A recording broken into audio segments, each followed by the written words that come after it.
What up, everybody? What up? What up? What up? This is your boy AB on the mic again. You are listening to the Unpopular Opinion podcast. This is, I think, like episode 15 that I've done. But actually, what we're going to do is we're going to basically start from scratch, start over. I got some big news ahead, and I'm going to wait to the end to release this news, but I got some big news ahead for what we're doing with the Unpopular Opinion podcast, and I'm just very excited for what's to come, and I hope that you guys are excited with me, those who have been listening to me before or are new to what we're doing here at the Unpopular Opinion podcast. And if you want to support me financially in my dream of doing this full time, you can hit the link at the bottom of the YouTube page or in the comment section for the Patreon. Patreon is basically a source for where people who want to support financially, they can do so for creatives such as me, other artists who do other types of art, but it's a source where you can contribute to the cause. $1, $2, $5, $20, $100, whatever you want to do, man. I'm thankful for and appreciative for. But I just wanted to put that out there real quick, and we can go ahead and get this episode started, man. Let's go. So I wanted to go ahead and start off this new series of my podcast with the celebration of Kobe and his life and what he did for not only the NBA but the world. I wanted to go ahead and get that out of the way, because if you know anything about me, you know that I am one of the biggest Kobe Bryant fans that there are. I'm not really a big sports apparel person. I'm just starting to get into jerseys. I didn't have jerseys growing up and things of that nature, but I definitely, if I was heavy into them, I would have almost every Kobe shoe. I would have almost every Kobe jersey there is, just to support that man. I really have an affinity for Kobe Bryant. That is my favorite basketball player of all time. He was my Michael Jordan. So I'm going to go ahead and get into that real quick. Just talking about Kobe, man. Kobe died on January 26th of 2020, not too long ago now. It still feels surreal to say that he's gone from us, that he's been taken away, and not only was he taken away, but his daughter was also taken away from us.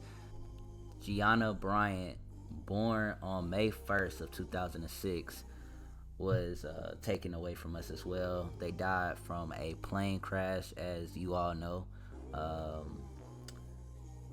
Really, it's tough, man. It's really tough to swallow, because things happen and accidents happen. It's just unfortunate that something like that could happen to so many people, and a prominent figure like Kobe Bryant. All lives are important. I'm not trying to say that Kobe's life was more valuable than anyone else's on that plane in the grand scheme of things, but in the sense of who Kobe Bryant was as a public figure, of course his name is going to draw the most buzz and get the most recognition.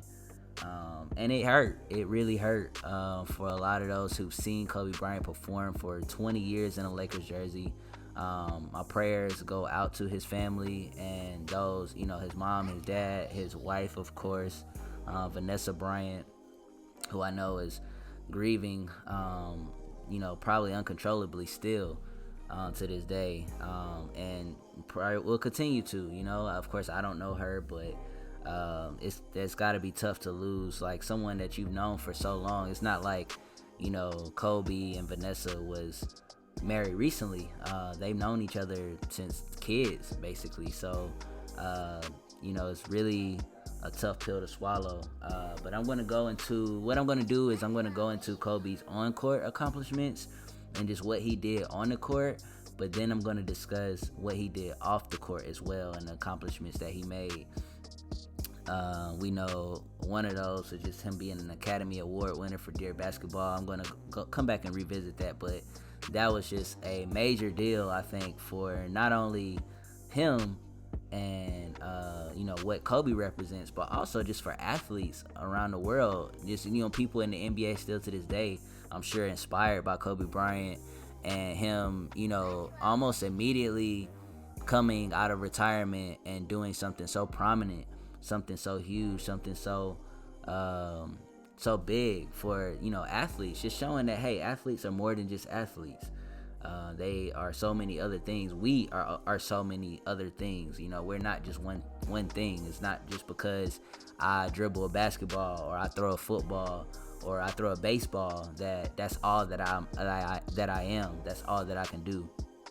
So it was just great to see that, I'm sure, for so many athletes and so many people like myself, to see him win that award. But we're going to go into Kobe's on-court accomplishments. So his career averages, basically every night he dropping 25 on your head. So for his entire career, he averaged 25 per game, 5 rebounds, right under 5 assists, 4.7, 1,346 career games. I didn't even know that until I did a little research, but that's a lot of basketball games. And those are just, I don't even know if they include the USA basketball games into that too. But I mean, you can add an additional, I don't know, however many games they play, and I think he played in 3 Olympics. So or 4. But Kobe was phenomenal, man. Regular season MVP, one regular season MVP that he won, I think, in 07, 08. And it's arguable that he could have won in 05, 06. I think he should have. So many other people think he should have. I mean, you tell me. Like, Steve Nash won the MVP award that year. Not saying that Steve Nash is not a phenomenal player, because so many players are phenomenal. But Steve Nash won the MVP, averaging 18 points and 10 assists a game. 18 points, 10 assists a game. I mean, that's... I don't know. Who's averaging 18 and 10 right now? Whoever is averaging 18 and 10, I think their record was the best in the West. But 18 and 10 to me doesn't scream the most valuable player in the NBA. It shows me that your team overall was a very good team, a well-balanced team, which they were. You had Sean Marion on that team. You had Tim Thomas on that team. You had Amari Stoudemire on that team. You had Raja Bell on that team. They had a well-constructed team, and they had Mike D'Antoni running the offense. As we know, Mike D'Antoni can coach offense. He can do very well with scoring the basketball and scheming to score.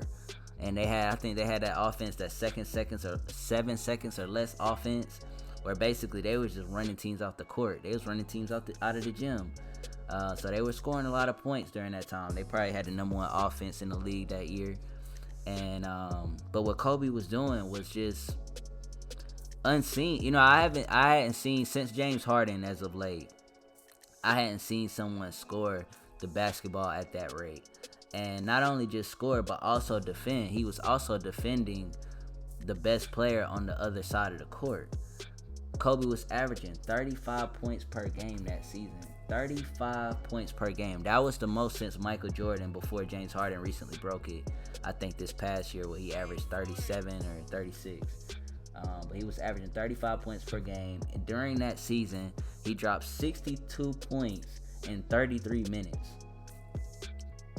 Let me say that again. He scored 62 points in 33 minutes. Like, we know the 3 ball is very prominent. When Klay Thompson did what he did, a lot of people was, I think he had 7 dribbles or something like that the whole time. So a lot of catch and shoot situations. If you go back and watch the highlights of that 62-point performance, it really was something special to watch, because the thing about Kobe is he had all the moves. Like, he had everything. Like, he literally had no weakness in his offensive game. He could shoot the 3. He could dribble on you. He could get by you. He was strong. He will body you. He had the pump fake. A lot of people get off on the jokes with him on the pump fake. He'll pump fake you 3 times, and then if you don't move, he's just gonna rise up over you and still make a contested shot. Like, Kobe was, he was a beast. He's the Black Mamba. He literally is the essence of his name, his nickname.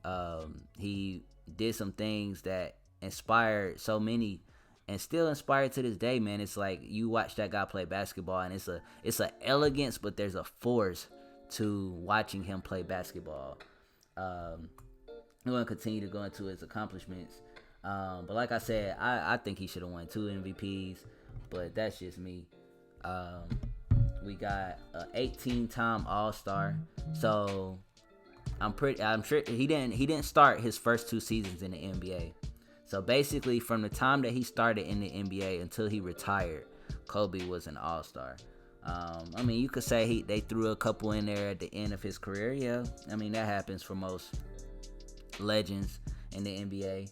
But he's an 18-time All-Star, 5-time champion, as we all know, 12-team All-Defense, which I didn't know this, but that's the most by any guard in NBA history. So that's more than Michael Jordan. That's more than Gary Payton. Any other guard that you can think of are very good at defense. Kobe has the most all time by any guard in the NBA. 12-time all defense, 9-time first team, 3-time second team. I was intrigued by this, so I was like, let me look up, because D Wade didn't make all. I thought that D Wade made a bunch of all defensive teams. No, actually, D Wade only made 3 all defensive teams. LeBron only made 6 total, and D Wade didn't even make a first team. The three defensive selections that he had were second team selections. So that was really crazy to me to see that Kobe had a total of 12, the most by any guard, and someone like D Wade, who I think is a great defender. Like, I thought D Wade, I know he had a lot of chase down blocks and things of that nature, and maybe they don't measure those the same. I don't know how they vote with the media and everything, but defensive win shares, I'm sure they go by that number a lot. But Kobe, 12-time all defense, I think that's a very underrated accomplishment by Kobe in his career, because we talk about how many shots Kobe shoots, or how many points he scored, but we don't talk about how he would score 35 on your head and still go on the other end and shut you down.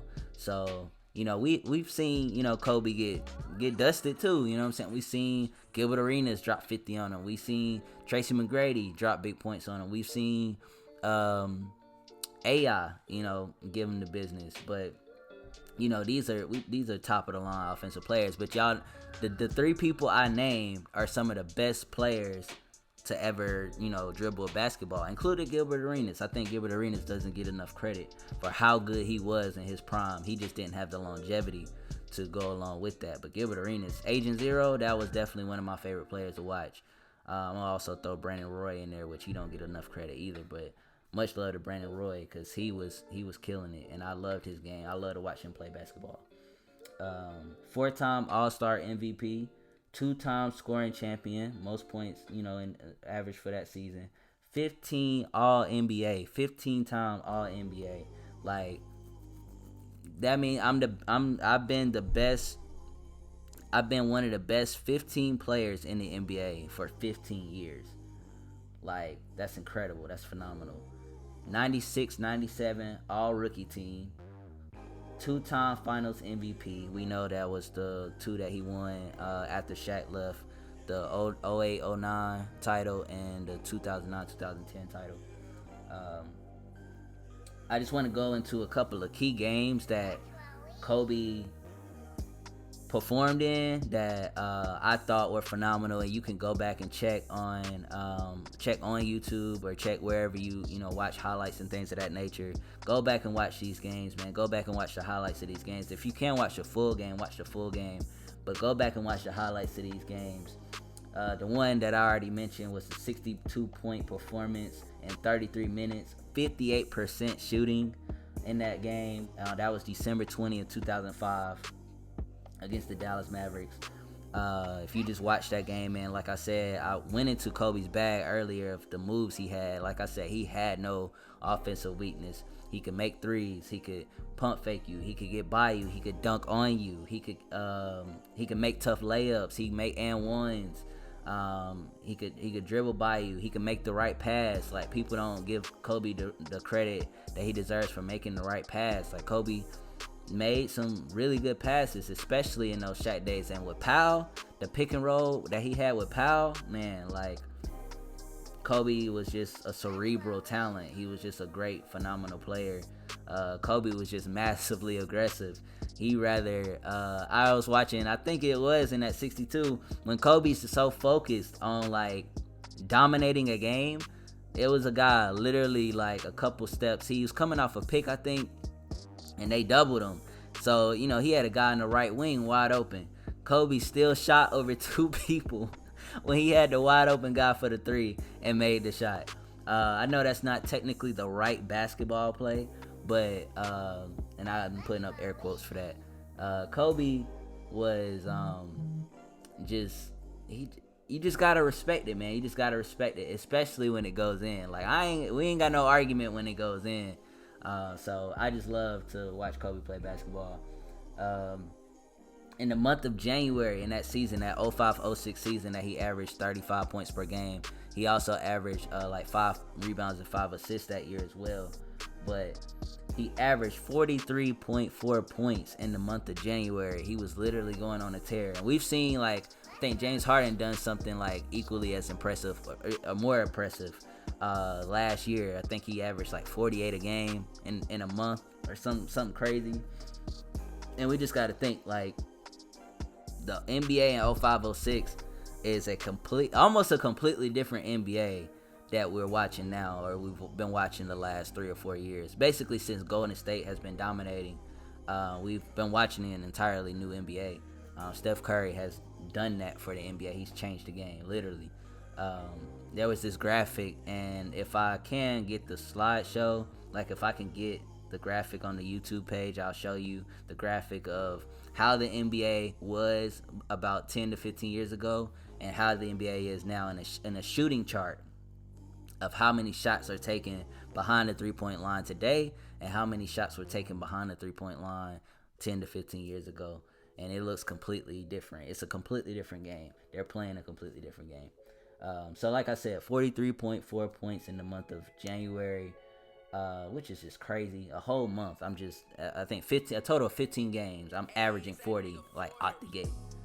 So you just better expect 40. Another game that shows Kobe's clutchness. I will never forget this game. This was April 4th, 2004 versus the Blazers. This was the year that the Lakers had Karl Malone and Gary Payton. And we thought that they were just going to run through the West. They were going to run through the NBA. They still were a very dominant team. Kobe and Shaq clearly had their differences hitting at a surface at this point where they just couldn't stand each other. And you could tell, even on the court, like you could tell how they were interacting. Like if you watch the highlights of this game, you'll see that early on in the first quarter, they were trying to get like Kobe started, and Shaq was probably doing more deferring, maybe to prove a point. But they had Shaq handed the ball off to Kobe to come off a pick. Man, Shaq didn't even put his body into that pick at all. Like, he didn't even really try to set a pick. Like, I'm pretty sure he was supposed to. He didn't even set the pick. And Kobe still rose up over his guy and the guy that was guarding him because the pick was so weak. It wasn't even there.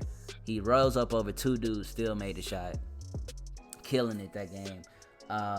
I think that game he only scored I think he had 37 that game. I'm saying only like it's a small amount of points, but he scored 37 that game and hit two crazy shots. Two of the best shots in pressure situations that I've ever seen.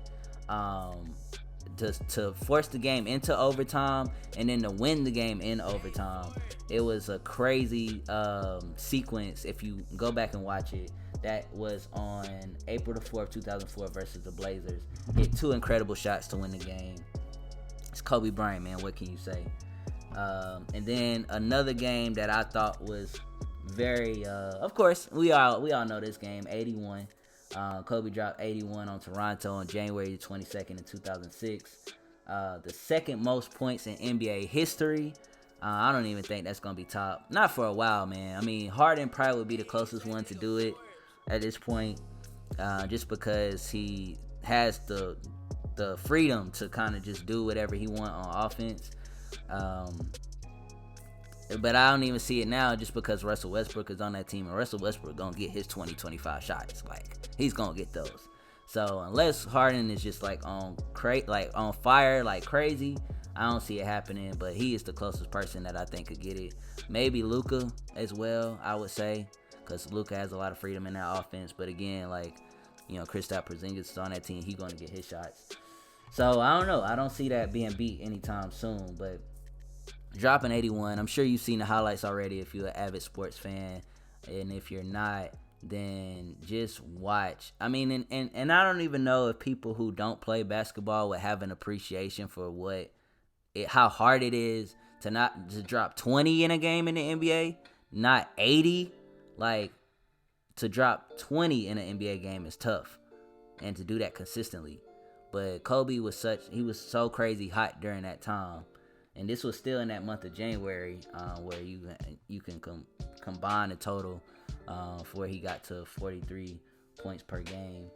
To drop 80 in a game is just crazy, man. So, you'll hear players talk about that for a very long time. And another game that I want to mention was on May 29, 2010 versus the Phoenix Suns. This was in the playoffs, Game 6, Western Conference Finals. This was one of my favorite games to watch by Kobe, just because I think at this point, Kobe was basically at the top of his game. Like, Kobe was so smart at that time. I think this was year 13 or something like that, 14. So smart at that time. Not that he was in his athletic prime, but he still had the athleticism. But Kobe had everything. Like, he had the jab step. He had I think he was using the jab step a lot more in his game at that time. He was really using the pump fake a lot more. He was posting people up, hitting fadeaways. He had a good, and in the post, when he would use the pump fake, most times you're going to bite on that pump fake on the fadeaway because his fadeaway was so lethal. It was literally like you were watching Michael Jordan. Like, I didn't watch a lot of Michael Jordan growing up, just because when he was in his prime, or when he was winning the back end of his 3 titles, I was 5 years old, so 96.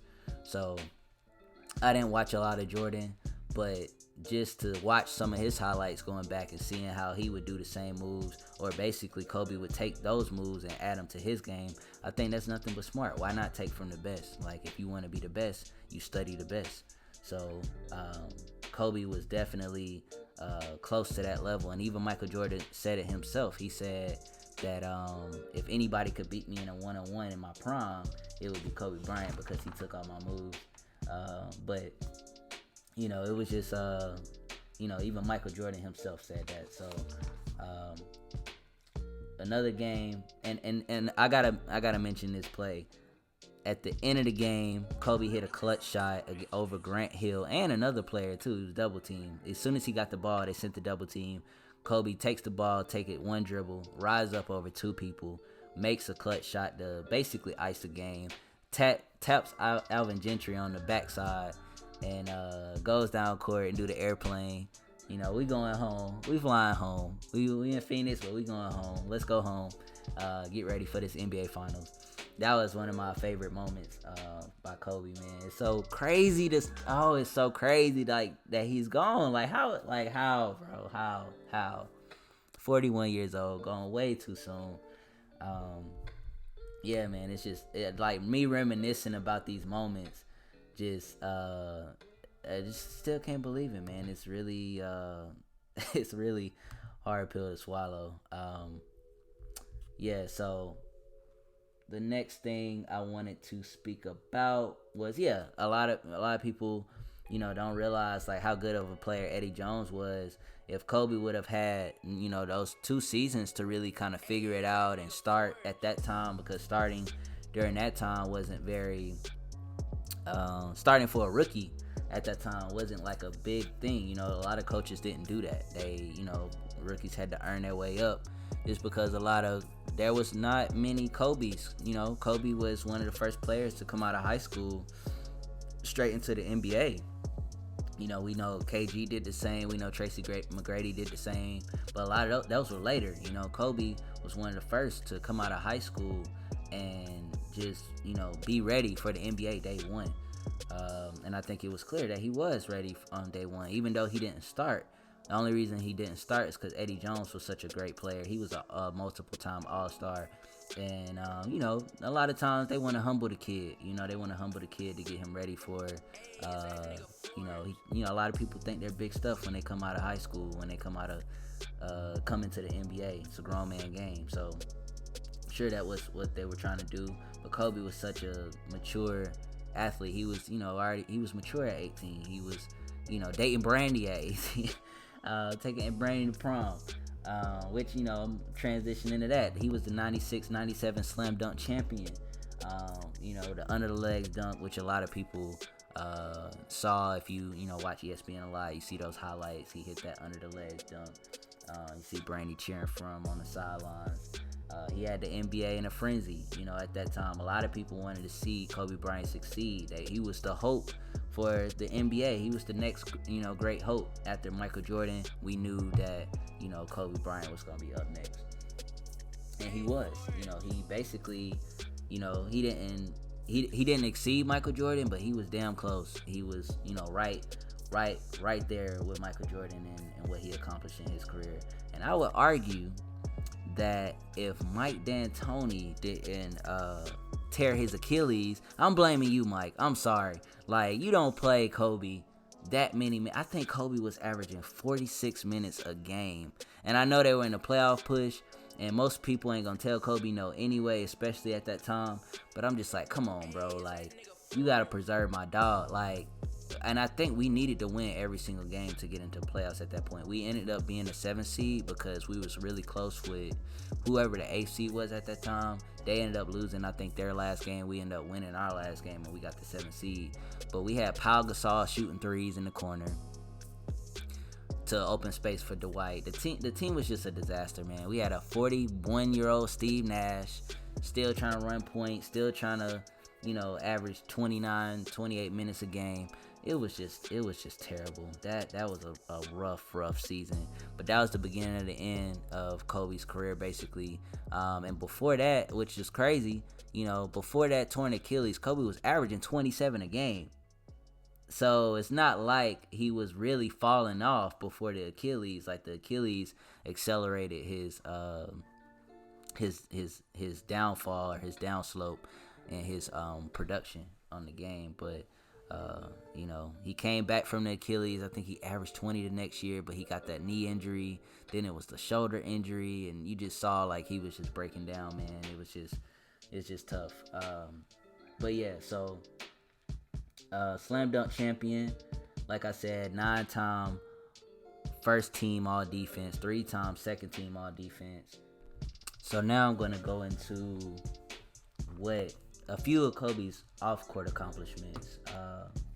So we're just going to discuss, first of all, his off-court earnings, which I don't usually go into people's pockets that often, but, for those who want to know, Kobe is second all-time amongst athletes and has all-time earnings. Well, it might be in the NBA, because I think it's Michael Jordan, Tiger Woods, then Kobe. But, he's second all-time amongst NBA players, at the very least.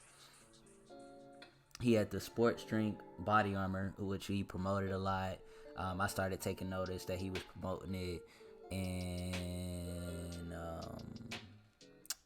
it had to been that season that they won the championship, either against Boston or the one against Orlando. But I started noticing that he was promoting that a lot more. And then you saw that he did, especially in his last game, you saw a lot of body armor stuff and things of that nature. So the sports drink body armor, he had startups like the Art of Sport and House Canary. He had $100 million venture capital fund to invest into media and technology. He won an Academy Award for Dear Basketball, which I talked about before. Mamba Day is a day, like an actual day, August 24th. They call it Mamba Day. It's the day to celebrate Kobe and his legacy. That was even before his passing. So it just showed how legendary this guy was. The only player with 2 numbers retired. He had the number 8 retired and also the number 24 retired. We did get to see that. Unfortunately, we did not get to. We were not able to hear Kobe's Hall of Fame speech, which I believe he's going to be inducted into the Hall of Fame this year, first ballot. So I just got to go into a couple things that I wanted to talk about with, certain quotes. Kobe, we all know Kobe got love all around the world, not just in the NBA, not just in the United States of America, but all across the world. If you get a chance, go listen to some of Jerry West's, what he had to say. Jerry West was the GM for the Lakers. He was the one who actually traded for Kobe, drafted Kobe, when he was taken 13th overall by the Charlotte Hornets. They made a deal with the Charlotte Hornets to trade the pick for the Charlotte Hornets that they were getting from Kobe, trading that to LA for Vlade Divac, who was one of the best centers in the NBA at that time. And so Jerry West said he saw something very special in Kobe early on. Did a private workout where he brought in Michael Cooper, who was one of the best defenders in the NBA, and I would say in NBA history, especially as a guard. He was kind of retired at that point, a year or two removed from the NBA. But Jerry West said within 10 minutes he stopped the workout and said, "Hey, you're embarrassing yourself. You're an old man. Stay retired." What Kobe was doing to him, I wish they had video of it, or I could get my hands on video. But man, Kobe dominated during Summer League. Matt Barnes talked about how, Kobe being 17, and Matt Barnes was 2 years older than him at UCLA. He saw when Kobe would be working out and Kobe would be on campus, and Matt Barnes is asking himself, how is this guy not starting? If he's not starting in the NBA, this dude's basically Michael Jordan. If he's not starting in the NBA, we don't stand a chance. And, Kobe was just, like I said, phenomenal talent. We all know. A couple quotes that I wanted to mention, and I'm not going to say them word for word. I'll probably try to include a little bit in the podcast, in the video. But go check out what Dwayne Wade had to say. He talked about it on Inside the NBA when they had the special for Kobe, where Shaq talked, Jerry West talked, Kenny Smith, Charles Barkley talked. They all talked about Kobe and his legacy. We saw Tyson Chandler's emotion on the bench, where these guys had to play a game the day of. On that very Sunday, they had to play a game after hearing the news that Kobe died. And you see, if you just go back and watch the emotion on Tyson Chandler's face, it's devastating. It's heartbreaking. Even now, talking about it, I'm imagining it, and it's hard. It's hard to swallow. And Paul George talked about how he was Michael Jordan to Paul George, and a lot of those LA kids, people like Paul George who grew up watching Kobe, inspired by Kobe. Kobe was their hero. So players like Paul George, who a multi-time All-Star, plays for the LA Clippers. Shaquille O'Neal, of course, he had great things to say about Kobe and revisiting the memories that they had, and we all know about them at some point separating, playing on different teams, and we only imagine how many championships we won. That we talk about that a lot as well. But I think Shaq and Kobe could at least won 6 or 7 championships. I definitely believe that they could have won 6 or 7, especially with the management that they had with Dr. Buzz and Jerry West, I think, which eventually became Mitch Kupchak. They had something special going on over there. LeBron James just recently got a tattoo of Kobe. I think Kyrie got a tattoo of Kobe. Anthony Davis got a tattoo of Kobe, to remember Kobe. And Um, just the impact that this guy had, man, the impact that he had. Tracy McGrady, I thought, was very profound in what he said. Tracy McGrady was very close to Kobe.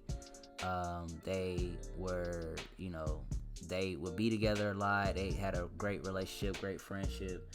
And Tracy McGrady actually said that Kobe, he would say a lot when he was younger that he wanted to die young. I like, like how emotional Tracy was, and him remembering Kobe would say that. He said he spoke that he wanted to die young. He wanted to be a legend, be a legendary figure, and that's why we have to. I mean, things happen for a reason. We all know, but I'm sure that changed, and Tracy did say that, in his statement that, he was sure that his mindset changed once he became a father, and things of that nature, and just growing with his daughters, and enjoying retirement. He felt like, of course that mindset had changed, but just to hear him say that Kobe had said that was pretty profound.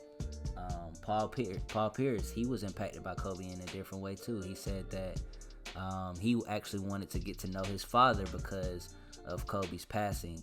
That's the type of impact that Kobe had. Like, Paul Pierce never had a relationship with his dad, based on what I think he said. And I don't know what the dynamics of their relationships are, but life is too short, man. Love like you can't no more, because we don't know when that day will come for any of us. So it was just powerful to see, like, Paul Pierce wanting to get to know his dad. I was watching Vlad TV, and John Sally talked about Kobe and Shaq's relationship, and how John Sally was a player with the Lakers when they were when Kobe and Shaq were teammates, and he said that he believed that Shaq had some bad people in his ear that was kind of putting flame to the fire, as far as jealousy and who was the top dog and this and that. And he believed that if it wasn't for those people, then Shaq and Kobe probably would have made amends and things of that nature, and maybe continue to be teammates and continue to dominate in the NBA. If you haven't, go check out All the Smoke podcast. That's with Matt Barnes and Steven Jackson. That's one of Kobe's last interviews that I know of, especially amongst NBA personnel. That was, I had just watched that podcast probably like a week or 2 weeks before Kobe's passing. So that was just, just crazy, to just think about, like, man, I just watched this dude, like, on camera talking about his life, talking about what he's doing now, and maybe what he planned on doing and things like that. Dwight Howard said that him and Kobe had a plan to do something for the dunk contest, which is a couple of days away, coming up this weekend. And what Kobe meant to me, and I'll close out on this. What Kobe meant to me was he was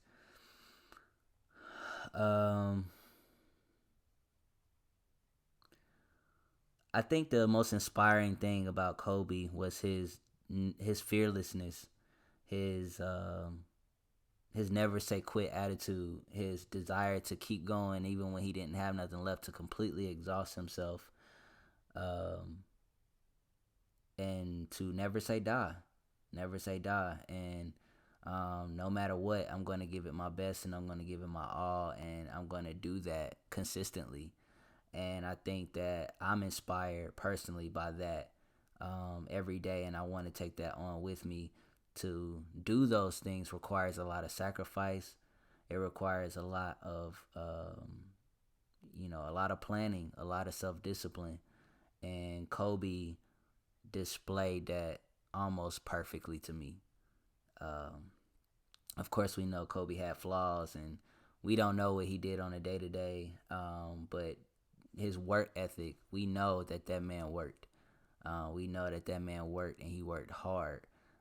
Waking up, I think they said 3-4 in the morning, and first thing he's doing is he's in the gym and he's practicing. He's doing 3 or 4 practices before the practice, or a couple practices before a game, for a game day. He was just a maniac when it came to being the best, and that's what I remember about Kobe. And that's what inspires me is, with this podcast, I want to be one of the best. I want to be, if I can be the best. And, I got a long way to go. I got a lot of work to do. But, it drives me. It definitely drives me. And so I want to thank everybody for taking the time to listen to this podcast. Thank you for all of your support, all of your love, all of your retweets, all of your shares, all of your likes, telling other people about the podcast. I hope they enjoy it. I hope you enjoy listening to me. If y'all have any requests of anything that y'all want to hear me discuss, let me know in the comment section, or, just anywhere where you can, get to me. Like I said before, you can support me financially through the Patreon link that I will leave below. I will leave that on the different platforms that I share this on. And that way you can support me. Like I want to do this full time. I want to do this, as my career, as my job. So if you could support me any way that you can, it would be greatly, greatly appreciated. And I just want to tell everybody to love and love hard, to try to mend any problems that you have with a person, and just try to live life and enjoy it and be thankful every day that you have life. And just want to tell everybody my condolences to the family, the Bryant family, and also the other families that were affected by the passing, the pilot as well. I had the names here. Yes, Gianna's teammates Alyssa Altabelli and Peyton Chester. Alyssa's parents, John and Carrie. Peyton's mother, Sarah. Assistant girls basketball coach, Christina Muser. And helicopter pilot, Ara Zabayan. I hope I said that wrong. I might have butchered their names, but just wanted to send my best to them. And I'm so thankful for y'all for listening again. I'm excited for the next episode. We're going to get into All-Star Weekend and what that brings, and my thoughts on that. So I love y'all. I hope y'all have a blessed week, blessed day, and we out. You're busted up about this because he was your friend. I met him twice and I'm busted up about it. And there's people out there who never met him who are busted up about it. Why is that? I mean, I think on some level we all feel like we haven't given our all or our best in everything we've ever done. Whether sometimes it's at home, whether it's at work, with our job, with our hobbies, whatever it is. And there was something about Kobe that I think reassured us that it's possible. And we talk about how it's going to affect basketball and how it's going to affect some people personally. And Paul, for you personally, just having someone, your peer, someone you identified with so much, die so tragically, so suddenly like this, how do you think it's going to affect you, your relationships going forward? It's already affected me, and I'm looking at my relationship with the people I have and just try to mend those and make them better. I grew up without a father. I haven't seen my father since I was probably like 4 years old. It just made me want to get in contact. That's real. Seriously, I really was going through the internet. I'm contacting my mom, and I'm looking this, what happened to Kobe affected me that way. I want to get to know my father now. I think I'm the one person that has a connection that nobody else has with Kobe. And I used to stay at his house with Pam, Joe, Shea, Shrip. And, I just remember us the minute I walked through those doors, it was just an instant bond. And, the stories that I could tell, being in there, him watching karate flicks and watching Michael Jordan home videos, and he would watch a certain part just pause and rewind the tape, and I was like, what the hell are you doing? And that was just him. He was practicing on some of the things that Michael was doing. He was emulating that. And this sounds crazy, but Kobe spoke this. He spoke this. He used to say all the time, I want to die young. And Really? I thought he was he used to say, I want to die young. I want to be immortalized, and I want to have my career be better than Michael Jordan, and I want to die young. And I just thought he was just so crazy for saying that. And when I got the news yesterday, I had a dance with my daughter yesterday at my wife's event, and they came and told me the news, and I just couldn't believe it, just like everybody else. But I'm devastated. His parents were with him for a while, and honestly, I felt like his father for 2 years.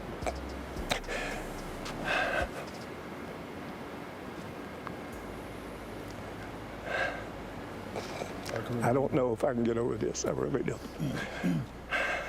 Sharif called me devastated and said, Kobe, just text me to check and see how he's doing. And he used to do that from time to time.